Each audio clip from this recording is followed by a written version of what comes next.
mamamatay tao na, magnanakaw pa. Lahat na yata ng masamang ugali, kinuha na nito ni Digongyo. Biruin nyo ba naman, siya ang tinaguriang most corrupt person noong 2017. Oo, matagal na yun, pero isipin niyong maigi 40 years na siya mahigit.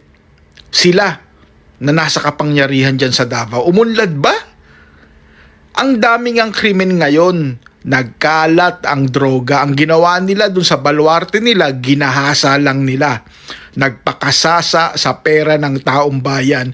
40 years, pero binabaha. 40 years silang nanungkulan, ang daming dorobo, ang daming halangang bituka, ang daming tulisan. Ayan na ba ang Duterte legacy na sinasabi nyo? Ayan katunayan Rodrigo Duterte, 2017, siya ang kinaguriang most corrupt person. Yan yung mga kapanahunan kung saan hindi pa malinaw sa atin. Nabudol pa ang marami sa mga Pilipino. Marami pang naniwala sa kanya. Pero ngayon wala na Iilan na lamang mga DDS ang nagtatanggol sa kanya. Bakit kanyo? Abay, bukod sa magnanakaw, mamamatay tao, sinungaling din. Lahat gagawin ng pamilyang ito, pamilyang yan, ng mga Duterte para manatili sa kapangyarihan. Kung ano-anong propaganda, chismis, at kalokohan ang gagawin ng mga taong yan. Team Suka, wag ho natin iboto ang i-endorso ng taong yan. Kasi alam natin, ang interes lamang ng China at mga Duterte ang isusulong ng mga senatoriable ng Team Suka. So, iwasan ho natin ang mga taong ito dahil ang mga taong ito ang hihila sa Pilipinas pa ba. Sinong Pangulo nga ulit ang nag-alis ng 9-year nationwide ban para sa new mining permits? Duterte. Kaninong administrasyon kinalbo ang kabundukan ng Cebu para maging Dolomite Beach na sagot sa mental health ng mga DDS? Duterte. Si Duterte ang Pangulo na pumayag gawin ang Kaliwa Dam. Ang resulta? Nasira ang biodiversity ng Sierra Madre. Higit sa lahat, kaninong administrasyon nagsimula ang korupsyon tungkol sa mga ghost flood control projects na nagpayaman sa mga kontraktor? Duterte.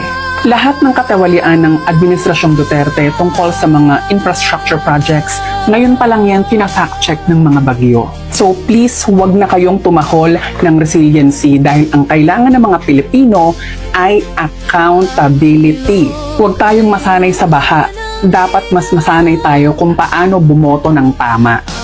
Dahil kung di tayo kikilos at aalma, sama-sama tayong lulubog sa bulok na sistema. Nababahala ang Presidential Anti-Corruption Commission matapos matuklasang hanggang ngayon ay mga konkretong poste lamang ang naitayo sa 920 million pesos Esperanza Bridge Project sa Agusan del Sur. 6 na taon matapos itong simula noong 2018.